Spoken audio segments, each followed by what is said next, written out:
ভূঁইয়া উনি মায়ের চরণ তুলে মাথায় নিয়ে ঘুটে ঘুটে পায়ে মেঝে মেঝে পায়ে উনি পৌঁছে যাচ্ছেন ওনার গন্তব্যস্থলে। দ্বিতীয় যিনি ঝাঁপ দিতে যাচ্ছেন ওনার নাম গৌতম ভূঁইয়া। মায়ের চরণ ধরে মাথায় নিয়ে ঘুটে ঘুটে পায়ে মেঝে মেঝে পায়ে উনি চলেছেন ওনার গন্তব্যস্থলে। ওনার গৌতম ভূঁইয়া।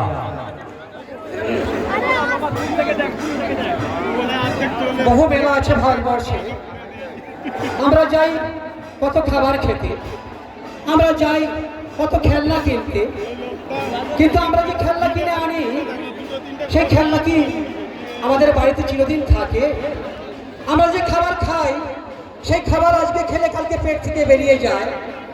কিন্তু রত্নমালা মন্দির প্রাঙ্গণে আমরা এমন একটা জিনিস আমাদের হৃদয়ের মাঝে নিয়ে যাই, সেই জিনিস কোনোদিন থেকে যায় না, সেই জিনিস কোনোদিন হারিয়ে যায় না, সেই জিনিস কোনোদিন ছিঁড়ে যায় না।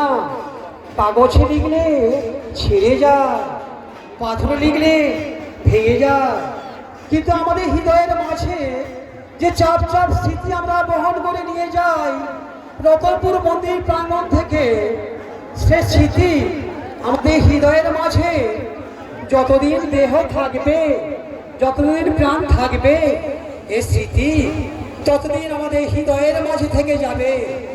এখন যিনি ঝাঁপ দিচ্ছেন তিনি ছোট্ট ছোট্ট পায়ে চলতে চলতে ঠিক পৌঁছে যাচ্ছেন সেই চাঁদের পাহাড়ে। সপ্ত রঙে রাঙিয়ে সেই চাঁদের দেশে যিনি চলে গেছেন, সেই তৃতীয় ঝাঁপ যিনি পরিবেশন করবেন তিনি হলেন গৌতম ভূঁইয়া।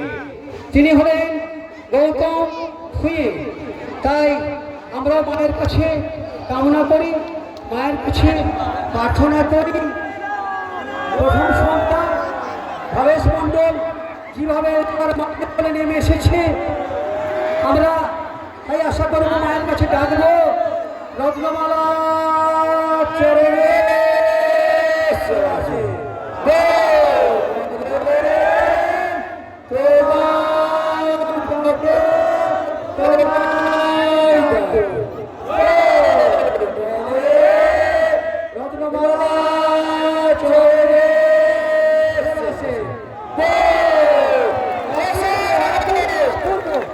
এই জিনিস কোথাও যে দেখা যায় না, কোথাও যে পাওয়া যায় না, তাই কেন দূর দূরান্ত থেকে মানুষ পাগলের ন্যায় ছুটে আছে।